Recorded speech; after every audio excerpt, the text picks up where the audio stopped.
ಸ್ವಾಗತವನ್ನು ಕೊಡ್ತೀನಿ. ಈ ದಿನ 10ನೇ ತರಗತಿ ವಿಜ್ಞಾನ ಪಠ್ಯಪುಸ್ತಕದಲ್ಲಿ ಭಾಗ 1ಕ್ಕೆ ಸಂಬಂಧಪಟ್ಟಂತೆ 2ನೇ ಪಾಠ ಇತ್ತು, ಆಮ್ಲಗಳು, ಪ್ರತ್ಯಾಮ್ಲಗಳು ಮತ್ತು ಲವಣಗಳು ಅಂತಕ್ಕಂಥ ಪಾಠ. ಈ ಪಾಠದಲ್ಲಿರ್ತಕ್ಕಂಥ ಪುಟ ಸಂಖ್ಯೆ 22, 27 ಮತ್ತು 30ರಲ್ಲಿ ಯಾವೆಲ್ಲ ಅನ್ವಯಿಕ ಪ್ರಶ್ನೆಗಳಿದ್ದಾವೆ, ಅವುಗಳ ಉತ್ತರ ಏನು ಅನ್ನೋದನ್ನು ಈ ವಿಡಿಯೋದಲ್ಲಿ ನೋಡೋಣ. ಇದಕ್ಕಿಂತ ಮೊದಲನೇದಾಗಿ 1ನೇ ಪಾಠದ ಈ ಪಾಠದ ಒಳಗಿನ ಮತ್ತು ಅಭ್ಯಾಸ ಪ್ರಶ್ನೆ ಉತ್ತರಗಳ ವಿಡಿಯೋಗಳನ್ನು ನೋಡದೇ ಇದ್ದರೆ ಈ ವಿಡಿಯೋದ ಡಿಸ್ಕ್ರಿಪ್ಷನ್ ಬಾಕ್ಸ್ನಲ್ಲಿ SSLC ವಿಜ್ಞಾನ ಪ್ರಶ್ನೆ ಉತ್ತರ ಅಂತ ಒಂದು ಪ್ಲೇಲಿಸ್ಟ್ ಇದೆ, ಅದನ್ನು ಒತ್ತಿ ತಾವು ನೋಡ್ಬೋದು. ಹೊಸಬರಾಗಿದ್ದರೆ ಚಾನಲನ್ನು ಸಬ್ಸ್ಕ್ರೈಬ್ ಮಾಡಿ ಹಾಗೂ ಬೆಲ್ ಐಕಾನನ್ನು ಒತ್ತಿ ನಮ್ಮ ಟೆಲಿಗ್ರಾಮ್ ಗ್ರೂಪ್ಗೆ ಬಂದು ಜಾಯ್ನ್ ಆಗಿ ಅಂತ ಹೇಳ್ತಾ ಶುರು ಮಾಡೋಣ. ಆಮ್ಲಗಳು, ಪ್ರತ್ಯಾಮ್ಲಗಳು ಮತ್ತು ಲವಣಗಳು ಪಾಠದ ಪುಟ ಸಂಖ್ಯೆ 22, 27 ಮತ್ತು 30ರಲ್ಲಿ ಯಾವೆಲ್ಲ ಪ್ರಶ್ನೆಗಳಿದ್ದಾವೆ, ಉತ್ತರ ಏನು ಅಂತಕ್ಕಂಥದ್ದು. ಪುಟ ಸಂಖ್ಯೆ 22ರಲ್ಲಿ ಮೊದಲ ಪ್ರಶ್ನೆ ಇತ್ತು, ನಿಮಗೆ 3 ಪ್ರಮಾಣಗಳನ್ನು ನೀಡಲಾಗಿದೆ. 1ರಲ್ಲಿ ಭಟ್ಟಿ ಇಳಿಸಿದ ನೀರು ಮತ್ತು 2ರಲ್ಲಿ ಕ್ರಮವಾಗಿ ಆಮ್ಲೀಯ ಮತ್ತು ಪ್ರತ್ಯಾಮ್ಲೀಯ ದ್ರಾವಣಗಳಿವೆ. ನಿಮಗೆ ಕೇವಲ ಕೆಂಪು ಲಿಟ್ಮಸ್ ಕಾಗದವನ್ನು ಮಾತ್ರ ನೀಡಿದರೆ ಪ್ರಮಾಣದಲ್ಲಿನ ಪ್ರತಿಯೊಂದು ಮಾದರಿಯನ್ನು ಹೇಗೆ ಗುರುತಿಸುವರು ಅಂತ ಪ್ರಶ್ನೆ ಇದೆ. ಸೊ ಮೊದಲಿಗೆ ಆ ಕೊಟ್ಟಿರ್ತಕ್ಕಂಥ 3 ಪ್ರಮಾಣಗಳಿಗೆ ABC ಅಂತ ಹೆಸರನ್ನು ಇಡೋಣ. ಆ ಕೆಂಪು ಲಿಟ್ಮಸ್ ಕಾಗದವನ್ನು ಒಂದೊಂದೇ ಪ್ರಮಾಣದಲ್ಲಿ ಹಾಕಿ ನಾವೇನು ಮಾಡಬೇಕು, ಗಮನಿಸಬೇಕು. ಆಗ ಏನಾಗ್ತದಂತಂದ್ರೆ ಬದಲಾವಣೆ ಆಗದೇ ಇರುವ ಪ್ರಮಾಣದಲ್ಲಿ ಆಮ್ಲ ಇರ್ತದೆ, ನೀಲಿ ಬಣ್ಣಕ್ಕೆ ತಿರುಗಿದರೆ ಅದು ಪ್ರತ್ಯಾಮ್ಲ ಇರ್ತದೆ, ಕೆಂಪು ಬಣ್ಣದಲ್ಲಿ ಸ್ವಲ್ಪವೇ ಬದಲಾವಣೆ ಕಾಣಿದರೆ ಅದು ಬಟ್ಟಿ ಇಳಿಸಿದ ನೀರು ಅಂತ ನಾವೇನು ಮಾಡ್ಬೋದು, ತೀರ್ಮಾನಕ್ಕೆ ಬರ್ಬೋದು. ಇದು ಇತ್ತು ಉತ್ತರ. ಪ್ರಶ್ನೆ 2, ಅದು ಪುಟ ಸಂಖ್ಯೆ 27ರಲ್ಲಿ ಮೊದಲ ಪ್ರಶ್ನೆ ಇದೆ. ಮೊಸರು ಮತ್ತು ಹುಳಿ ಪದಾರ್ಥಗಳನ್ನು ಹಿತ್ತಾಳೆ ಮತ್ತು ತಾಮ್ರದ ಪಾತ್ರೆಗಳಲ್ಲಿ ಏಕೆ ಸಂಗ್ರಹಿಸಿಡಬಾರದು ಅಂತ ಪ್ರಶ್ನೆ ಇತ್ತು. ಸೊ ಮೊಸರು ಮತ್ತು ಹುಳಿ ಪದಾರ್ಥಗಳಲ್ಲಿ ಆಮ್ಲ ಹಿತ್ತಾಳೆ ಮತ್ತು ತಾಮ್ರದ ಲೋಹದೊಂದಿಗೆ ವರ್ತಿಸಿ ಹೈಡ್ರೋಜನ್ ಅನಿಲ ಬಿಡುಗಡೆ ಮಾಡ್ತದೆ ಮತ್ತು ಈ ಆಹಾರದೊಂದಿಗೆ ವರ್ತಿಸಿದಾಗ ಅದು ಆಹಾರವನ್ನು ಹಾಳು ಮಾಡ್ತದೆ. ಈ ಆಹಾರ ಆರೋಗ್ಯಕ್ಕೆ ಹಾನಿಕಾರಕ ಆಗಿರ್ತದೆ. ಅದಕ್ಕೆ ಏನು ಮಾಡ್ತಾರಪ್ಪ ಅಂದರೆ ಆಹಾರ ಹುಳಿ ಪದಾರ್ಥ ಮತ್ತು ಮೊಸರು ಹಿತ್ತಾಳೆ ಮತ್ತು ತಾಮ್ರದ ಪಾತ್ರೆಗಳಲ್ಲಿ ಸಂಗ್ರಹಿಸಿ ಇಡಬಾರ್ದು. ಪ್ರಶ್ನೆ 2, ಪುಟ ಸಂಖ್ಯೆ 27ರಲ್ಲಿ 2ನೇ ಪ್ರಶ್ನೆ ಇತ್ತು, ಆಮ್ಲವು ಲೋಹದೊಂದಿಗೆ ವರ್ತಿಸಿದಾಗ ಸಾಮಾನ್ಯವಾಗಿ ಯಾವ ಅನಿಲ ಬಿಡುಗಡೆಯಾಗ್ತದೆ, ಉದಾಹರಣೆಯೊಂದಿಗೆ ವಿವರಿಸಿ. ಈ ಅನಿಲದ ಅಸ್ತಿತ್ವವನ್ನು ನೀವು ಹೇಗೆ ಪರೀಕ್ಷೆ ಮಾಡ್ತೀರಿ ಅಂತ ಪ್ರಶ್ನೆ ಇತ್ತು. ಸಾಮಾನ್ಯವಾಗಿ ಲೋಹ ಆಮ್ಲದೊಂದಿಗೆ ವರ್ತಿಸಿದಾಗ ನಮಗೆ ಹೈಡ್ರೋಜನ್ ಅನಿಲ ಬಿಡುಗಡೆ ಆಗ್ತದೆ. ಅದಕ್ಕೆ ಒಂದು ಪ್ರಯೋಗವನ್ನು ಮಾಡ್ಬೋದು. ಒಂದು ಪ್ರಮಾಣದಲ್ಲಿ ಕೆಲವು ಸತುವಿನ ಚೂರುಗಳನ್ನು ತೆಗೆದುಕೊಳ್ಬೇಕು. ಅದಕ್ಕೆ 5 ml ನಷ್ಟು ದುರ್ಬಲ ಸಲ್ಫ್ಯೂರಿಕ್ ಆಮ್ಲವನ್ನು ಹಾಕಿ ಅದನ್ನು ಚೆನ್ನಾಗಿ ಅಲುಗಾಡಿಸಬೇಕು. ಆಗ ಆ ಉತ್ಪತ್ತಿಯಾಗಿರ್ತಕ್ಕಂಥ ಅನಿಲ ಸಾಬೂನಿನ ದ್ರಾವಣದ ಮೂಲಕ ಹಾಯಿಸಿದಾಗ ಆ ಸಾಬೂನಿನ ದ್ರಾವಣದಲ್ಲಿ ಸೋಪಿನ ಗುಳ್ಳೆಗಳು ಉತ್ಪತ್ತಿಯಾಗಲಿಕ್ಕೆ ಪ್ರಾರಂಭ ಆಗ್ತವೆ. ಇದರಿಂದ ನಾವು ಹೈಡ್ರೋಜನ್ ಅನಿಲ ಇದೆ ಅಂತ ಗುರುತಿಸ್ಬೋದು. ಒಂದು ಉರಿತಕ್ಕಂಥ ಮೊಂಬತ್ತಿಯನ್ನು ಅನಿಲದ ಹತ್ತಿರ ತಂದಾಗ ಅದು ಪಾಪ್ ಶಬ್ದದೊಂದಿಗೆ ಉರಿತದೆ. ಇದರಿಂದ ಉತ್ಪತ್ತಿಯಾಗಿರ್ತಕ್ಕಂಥ ಅನಿಲ ಸಹ ಹೈಡ್ರೋಜನ್ ಅಂತ ನಾವು ಏನು ಮಾಡ್ಬೋದು, ಗುರುತಿಸ್ಬೋದು. ಈ ಚಿಕ್ಕ ಪ್ರಯೋಗಗಳನ್ನು ಮಾಡ್ಬೋದು. ಪ್ರಶ್ನೆ 3, ಲೋಹೀಯ ಸಂಯುಕ್ತ A ಸಾರಯುಕ್ತ ಹೈಡ್ರೋಕ್ಲೋರಿಕ್ ಆಮ್ಲದೊಂದಿಗೆ ವರ್ತಿಸಿ ಗುಳ್ಳೆಗಳನ್ನು ಉತ್ಪತ್ತಿ ಮಾಡ್ತದೆ. ಬಿಡುಗಡೆಯಾದ ಅನಿಲ ಉರಿಯುವ ಮೇಣದ ಬತ್ತಿಯನ್ನು ಆರಿಸ್ತದೆ. ಈ ಕ್ರಿಯೆಯಲ್ಲಿ ಉಂಟಾದ ಒಂದು ಸಂಯುಕ್ತ ಅದು ಕ್ಯಾಲ್ಸಿಯಂ ಕ್ಲೋರೈಡ್. ಅದರ ಕ್ರಿಯೆ ಸರಿದೂಗಿಸಿದ ರಾಸಾಯನಿಕ ಸಮೀಕರಣ ಬರೆಯಿರಿ ಅಂತ ಇದೆ. ಸೊ ಈ ಒಂದು ಪ್ರಶ್ನೆಗೆ ನಾವು ರಾಸಾಯನಿಕ ಸಮೀಕರಣ ಹೀಗಾಗ್ಬೋದು, CaCO3S + 2HClAq.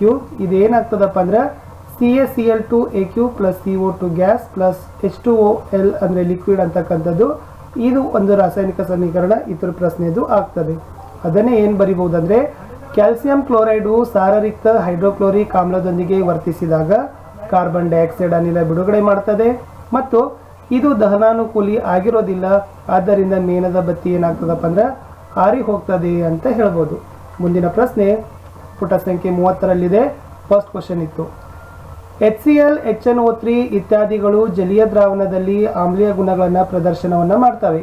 ಆದರೆ ಆಲ್ಕೋಹಾಲ್ ಮತ್ತು ಗ್ಲೂಕೋಸ್ನಂತಹ ಸಂಯುಕ್ತಗಳ ದ್ರಾವಣಗಳು ಆಮ್ಲೀಯ ಗುಣಗಳನ್ನು ಪ್ರದರ್ಶನ ಮಾಡೋದಿಲ್ಲ, ಏಕೆ ಅಂತ ಕೇಳಿದ್ದಾರೆ. ಸಿಂಪಲ್ ಉತ್ತರ ಇದೆ. ಯಾಕಂದರೆ ಆ ಆಲ್ಕೋಹಾಲ್ ಮತ್ತು ಗ್ಲೂಕೋಸ್ನಲ್ಲಿರ್ತಕ್ಕಂಥ ಸಂಯುಕ್ತಗಳು ನೀರಿನಲ್ಲಿ ಕರಗಿ ಅಯಾನು ಉತ್ಪತ್ತಿ ಮಾಡೋದಿಲ್ಲ. ಸೊ ಅದಕ್ಕಾಗಿ ಅವುಗಳು ಏನು ಮಾಡೋದಿಲ್ಲ, ಆಮ್ಲೀಯ ಗುಣಗಳು ಪ್ರದರ್ಶಿಸೋದಿಲ್ಲ. ಯಾವುವು? ಆಲ್ಕೋಹಾಲ್ ಮತ್ತು ಗ್ಲೂಕೋಸ್. ಮುಂದಿನ ಪ್ರಶ್ನೆ 2, ಆಮ್ಲದ ಜಲೀಯ ದ್ರಾವಣ ವಿದ್ಯುತ್ತಿನ ವಾಹಕವಾಗಿದೆ ಏಕೆ ಅಂತ ಕೇಳಿದ್ದಾರೆ. ಸೊ ಉತ್ತರ ನೋಡೋದಾದರೆ ಹೈಡ್ರೋಜನ್ ಇರ್ತಕ್ಕಂಥ H+ ಮತ್ತು ಹೈಡ್ರೋನಿಯಂ ಅಲ್ಲಿರ್ತಕ್ಕಂಥ HNO ಧನ ಅಯಾನುಗಳು ಆಮ್ಲದ ಜಲೀಯ ದ್ರಾವಣದಲ್ಲಿ ಇರೋದ್ರಿಂದ ಅದು ತನ್ನ ಮೂಲಕ ವಿದ್ಯುತ್ ಹರಿಯಲು ಬಿಡ್ತದೆ. ಆದ್ದರಿಂದ ಅದನ್ನು ನಾವು ಏನಂತ ಹೇಳ್ಬೋದಪ್ಪ ಅಂದ್ರೆ ಉತ್ತಮ ವಿದ್ಯುತ್ ವಾಹಕ ಅಂತ ಹೇಳ್ಬೋದು. ತನ್ನ ಮೂಲಕ ವಿದ್ಯುತ್ ಹರಿಯಲು ಬಿಡ್ತಾವೆ. ಸೊ ಮುಂದಿನ ಪ್ರಶ್ನೆ 3. ಶುಷ್ಕ HCl ಅನಿಲ ಶುಷ್ಕ ಲಿಟ್ಮಸ್ ಕಾಗದದ ಬಣ್ಣ ಬದಲಾಯಿಸೋದಿಲ್ಲ ಏಕೆ ಅಂತ ಪ್ರಶ್ನೆ ಇತ್ತು. ಸೊ ಉತ್ತರ ನೋಡೋದಾದ್ರೆ ಶುಷ್ಕ ಅನಿಲ ಶುಷ್ಕ ಲಿಟ್ಮಸ್ ಕಾಗದದ ಬಣ್ಣ ಬದಲಾಯಿಸುವುದಿಲ್ಲ, ಏಕೆಂದರೆ ಅದರಲ್ಲಿ ಹೈಡ್ರೋಜನ್ನ ಅಯಾನುಗಳು ಇರೋದಿಲ್ಲ. ಸೊ ಅದು ಬಣ್ಣ ಬದಲಾಯಿಸೋದಿಲ್ಲ. ಪ್ರಶ್ನೆ 4. ಆಮ್ಲವನ್ನು ಸಾರರಿಕ್ತಗೊಳಿಸುವಾಗ ಆಮ್ಲವನ್ನೇ ನೀರಿಗೆ ಸೇರಿಸಬೇಕೆಂದು ಆಮ್ಲಕ್ಕೆ ನೀರನ್ನು ಸೇರಿಸಬಾರದೆಂದು ಶಿಫಾರಸು ಮಾಡುವುದೇಕೆ? ಈ ಅಪ್ಲೈಡ್ ಕ್ವಶನ್ ಇತ್ತು. ಲಾಸ್ಟ್ ಟೈಮು ಇದನ್ನು ಎಕ್ಸಾಮಿನೇಷನ್ಗೆ ಕೇಳಿದರು. ಕ್ವಶನ್ ಏನಿದೆ ನೋಡಿ, ಆಮ್ಲವನ್ನು ಸಾರರಿಕ್ತಗೊಳಿಸುವಾಗ ಆಮ್ಲವನ್ನೇ ನೀರಿಗೆ ಸೇರಿಸಬೇಕು, ಆಮ್ಲಕ್ಕೆ ನೀರು ಸೇರಿಸಬಾರ್ದು ಅಂತ ಏನು ಮಾಡ್ತಾರೆ? ಶಿಫಾರಸನ್ನು ಮಾಡ್ತಾರೆ. ಏಕೆ? ಉತ್ತರ ನೋಡೋದಾದರೆ ಇಲ್ಲಿ ಬಹಿರುಷ್ಣಕ ಕ್ರಿಯೆ ನಡೀತದೆ. ಅಂದರೆ ಹೆಚ್ಚಿನ ಉಷ್ಣ ಬಿಡುಗಡೆಯಾಗಿ ಚರ್ಮ ಸುಡತಕ್ಕಂಥ ಸಾಧ್ಯತೆ ಇರೋದ್ರಿಂದ ಸೊ ಆಮ್ಲವನ್ನೇ ನೀರಿಗೆ ಸೇರಿಸಬೇಕು, ಆಮ್ಲಕ್ಕೆ ನೀರು ಸೇರಿಸಬಾರ್ದು ಅಂತ ಏನು ಮಾಡ್ತಾರಪ್ಪ ಅಂದ್ರೆ ಶಿಫಾರಸನ್ನು ಮಾಡ್ತಾರೆ. ಸಿಂಪಲ್ ಉತ್ತರ ಇತ್ತು. ಬಹಿರುಷ್ಣಕ ಕ್ರಿಯೆ ನಡೀತದ, ಹೆಚ್ಚಿನ ಉಷ್ಣ ಬಿಡುಗಡೆಯಾಗಿ ಚರ್ಮ ಸುಡೋ ಸಾಧ್ಯತೆ ಇರ್ತದೆ. ಪ್ರಶ್ನೆ 5. ಆಮ್ಲದ ದ್ರಾವಣವನ್ನು ಸಾರರಿಕ್ತಗೊಳಿಸಿದಾಗ ಹೈಡ್ರೋನಿಯಂ ಅಯಾನು H3O+ಗಳ ಸಾರತೆಯು ಹೇಗೆ ಪ್ರಭಾವಿತಗೊಳ್ಳುತ್ತದೆ ಅಂತ ಒಂದು ಕ್ವಶನ್ ಇದೆ. ಸೊ ಉತ್ತರ ನೋಡೋದಾದರೆ ವಿದ್ಯಾರ್ಥಿಗಳೇ, ಆಮ್ಲದ ದ್ರಾವಣವನ್ನು ಸಾರರಿಕ್ತಗೊಳಿಸಿದಾಗ ಅಂದರೆ ಏನು ಮಾಡ್ತಾರೆ ಅಂದರೆ ದುರ್ಬಲಗೊಳಿಸಿದಾಗ ಅದರಲ್ಲಿರ್ತಕ್ಕಂಥ H3O+ ಹೈಡ್ರೋನಿಯಂ ಅಯಾನುಗಳ ಸಂಖ್ಯೆ ಯೂನಿಟ್ ಗಾತ್ರದಲ್ಲಿ ಕಡಿಮೆ ಆಗ್ತದೆ. ಆದ್ದರಿಂದ ಆಮ್ಲದ ಸಾರತೆ ಏನಾಗ್ತದಪ್ಪ ಅಂದ್ರೆ ಕಡಿಮೆ ಆಗ್ತದೆ. ಈ ಪಾಠದ ಕಡೆಯ ಪ್ರಶ್ನೆಗೆ ಹೋಗೋಕ್ಕಿಂತ ಮುಂಚೆ ವಿದ್ಯಾರ್ಥಿಗಳೇ, ಸೊ ಫಸ್ಟ್ ಲೆಸನ್ದಲ್ಲಿನೂ ಕೂಡ ತುಂಬ ನಾವು ಇಂಪಾರ್ಟೆಂಟ್ ಆಗಿರ್ತಕ್ಕಂಥ ಕ್ವಶನ್ಸ್ಗಳನ್ನು ಅಪ್ಲೋಡನ್ನು ಮಾಡಿದ್ದೀವಿ. ಸೊ ಇದು ಕೂಡ 2ನೇ ಪಾಠದ ಒಂದು ಕ್ವಶನ್ ಆನ್ಸರ್ಸ್ಗಳಿದ್ದಾವೆ. ಸೊ ಹೋಪ್ ನಿಮಗೆ ತುಂಬಾ ಉಪಯುಕ್ತ ಆಗ್ತದೆ ಅಂತ ಅಂದ್ಕೊಂಡಿನಿ. ವಿಡಿಯೋವನ್ನು ನೋಡಿದ ತಕ್ಷಣ ಒಂದು ಲೈಕನ್ನು ಮಾಡಿ ನಿಮ್ಮ ಫ್ರೆಂಡ್ ಸರ್ಕಲ್ಗೆ ಶೇರ್ ಮಾಡಲು ಸಹಿತ ಮರೆಯದಿರಿ. ಏಕೆಂದರೆ ಮತ್ತೇನಾದರೂ ಈ ಕ್ವಶನ್ ಆನ್ಸರ್ಗಳ ಬಗ್ಗೆ ತಮಗೆ ಡೌಟ್ ಅನಿಸಿದರೆ ತಾವು ಕಮೆಂಟ್ ಸೆಕ್ಷನ್ನಲ್ಲಿ ಪೋಸ್ಟನ್ನು ಮಾಡಲು ಮರೆಯದಿರಿ. ಮುಂದಿನ ಪುಟದಲ್ಲಿರ್ತಕ್ಕಂಥ ಪ್ರಶ್ನೆಗಳಾಗಿರ್ಬೋದು, ಅಭ್ಯಾಸದಲ್ಲಿರ್ತಕ್ಕಂಥ ಪ್ರಶ್ನೆಗಳಿಗೆ ಉತ್ತರಗಳನ್ನು ತಾವೇನು ಮಾಡಬೇಕು, ಮುಂದಿನ ದಿನಗಳಲ್ಲಿ ನಿರೀಕ್ಷೆಯನ್ನು ಮಾಡಿ ಅಂತ ಹೇಳ್ತಾ ಈ ವಿಡಿಯೋದ ಕಡೆಯ ಪ್ರಶ್ನೆ ಹೀಗಿತ್ತು. ಸೋಡಿಯಂ ಹೈಡ್ರಾಕ್ಸೈಡ್ನ ದ್ರಾವಣದಲ್ಲಿ ಹೆಚ್ಚಿನ ಪ್ರಮಾಣದ ಪ್ರತ್ಯಾಮ್ಲವನ್ನು ಕರಗಿಸಿದಾಗ ಹೈಡ್ರಾಕ್ಸೈಡ್ ಅಯಾನು OH ಋಣಗಳ ಸಾರತೆ ಹೇಗೆ ಪ್ರಭಾವಿತಗೊಳ್ಳುತ್ತದೆ ಅಂತ ಕ್ವಶನ್ ಇತ್ತು. ಉತ್ತರ ನೋಡೋದಾದರೆ ಸೋಡಿಯಂ ಹೈಡ್ರಾಕ್ಸೈಡ್ನ ದ್ರಾವಣದಲ್ಲಿ ಹೆಚ್ಚಿನ ಪ್ರಮಾಣದಲ್ಲಿ ಪ್ರತ್ಯಾಮ್ಲ ಕರಗಿಸಿದಾಗ ಹೈಡ್ರಾಕ್ಸೈಡ್ ಅಯಾನುಗಳ ಅಂದರೆ OH- ಸಂಖ್ಯೆ ಏನಾಗ್ತದಪ್ಪ ಅಂದರೆ ಹೆಚ್ಚಾಗ್ತದೆ. ಆಮೇಲೆ ದ್ರಾವಣದ ಸಾರತೆ ಸಹಿತ ಹೆಚ್ಚಾಗ್ತದೆ. ಇಷ್ಟೇ ಇತ್ತು ಈ ಒಂದು ಪ್ರಶ್ನೆಯ ಒಂದು ಉತ್ತರ. ಸೊ ವಿದ್ಯಾರ್ಥಿಗಳೇ, ಇಲ್ಲಿಯವರೆಗೆ ವಿಡಿಯೋವನ್ನು ವೀಕ್ಷಿಸಿದ್ದಕ್ಕಾಗಿ ಧನ್ಯವಾದಗಳು. ಸೊ ವಿಡಿಯೋವನ್ನು ಅವಶ್ಯಕವಾಗಿ ತಾವೊಂದು ಲೈಕನ್ನು ಕೊಡ್ತೀರಿ ಹಾಗೂ ತಮ್ಮ ಫ್ರೆಂಡ್ ಸರ್ಕಲ್ಗೆ ಶೇರ್ ಮಾಡ್ತೀರಿ. ಹೊಸಬರಾಗಿದ್ದರೆ ಸಬ್ಸ್ಕ್ರೈಬ್ ಮಾಡ್ತೀರಾ ಅಂತಕ್ಕಂಥ ಇಟ್ಕೊಂಡು ಮತ್ತೆ ಸಿಗುವ ಮುಂದಿನ ಭಾಗದ ವಿಡಿಯೋದಲ್ಲಿ. Thank you.